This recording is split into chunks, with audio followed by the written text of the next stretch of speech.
Hey guys, Darkman here, back to review Bleach Chapter 652. Now this is a little bit different than when I normally review stuff, because normally I have like the curtain up and everything, I'm like setting up there.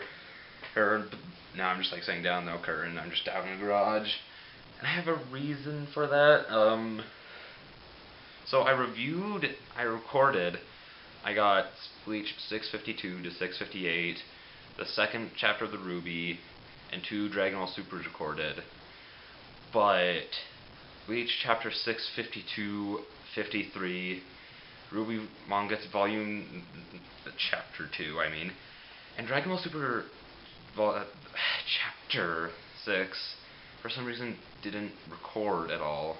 Like, I checked to see if it was recorded and it had saved my SD card and everything, but then I went to edit them and I could not find them anywhere. So yeah, that's basically the gist of it. That's why I'm down here, because I'm not like going to like put up the whole setup just to re-record something that should already be there. So yeah, so the chapter starts off back where it did last time, where Nanao just like revealed her sword, you know, her Hakyuken Shinken, and Lily's just kind of like looking at her, saying like, "That's quite the tacky, shiny sword you have." And Nanao kind of realizes like, oh, this is because it has the ability to absorb and reflect the power of any god it faces off against. And she also kind of says that too. He says he doesn't really understand it, but he's happy to be referred to as a god. So she jumps at him, and it goes into a flashback, and we see little girl Nanao just sitting there with her eyes that take up like the majority of her face.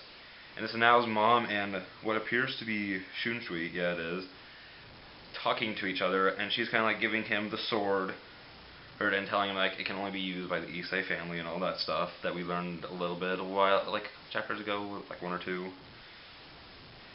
And she's now thinking to herself that the only thing that she can recognize about the person that her mom was talking to was the robes he was, like the kimono he was wearing, and the hairpins in his hair. Well, no, made a mistake.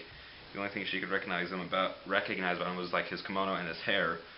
But now that it's kind of like later in the flashback, like the flashback moving forward, where she's now like at the Soul Society, like the Soul Reaper Academy, and she sees him, and now she notices that he's like wearing like a different kimono, and he is now wearing all the hairpins. And now we see like they're all like looking at the board to see what like squad they got into. And you know in like animes where like they have like the board, like all their scores for like their tests like put up on like a big old board like this, but it's like a vertical board. Imagine if you like grab that vertical board, which kind of like went like that. Now I'm not like saying like that's horizontal, like it's a horizontal plane with all like the names coming down in straight lines. No, it is horizontal, but all the names are starting down here, facing. Well, I'll just put a picture up. It'll be easier than explaining it. Yeah, it's just weird, and it's also, which it could have been a perspective kind of thing, but then we also see Nanao standing next to it, and it isn't. And she's kind of like wondering to herself, like, how did she get into Squad A? I mean, she never got her Asuchi to work, so she has no skill with the Zanpakuto. All she could really do is Keto. So she was trying out for the Keto Corps, but I guess Shunshui had other ideas for her. And so when she goes to meet the captain of the new squad, she sees that it's the same man who had the kimono and the hairpins, but now it's a different kimono. I messed up earlier, and he doesn't have his hairpins anymore. And she realizes that it's a man that her mom entrusted all this stuff with. And it goes back to the future, and then now just cut Lele's arm off, but he doesn't really seem like phased by it, even though like when she hits him with it, his arm doesn't like normally like get cut off. It just kind of explodes into light. So yeah. And he kind of says it's rather ballsy for you to come at me with something that doesn't even have an edge to it, even though it just exploded your arm. And so now he's kind of charging up like his like freeze the death ball attack, getting ready to throw it.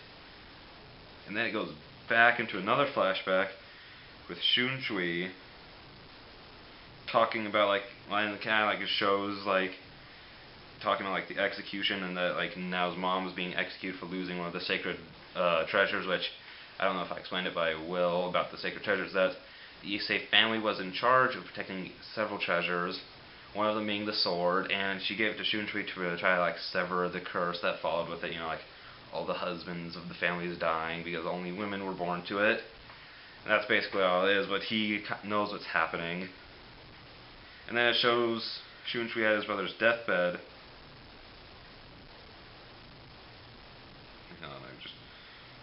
No, I thought I messed up there for a second. Yeah, it shows Shunshui at his deathbed.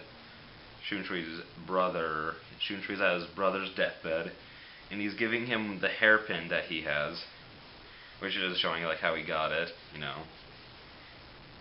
And he's basically, Shunshui's thinking to himself, why is everyone around me dying and giving me their most precious items?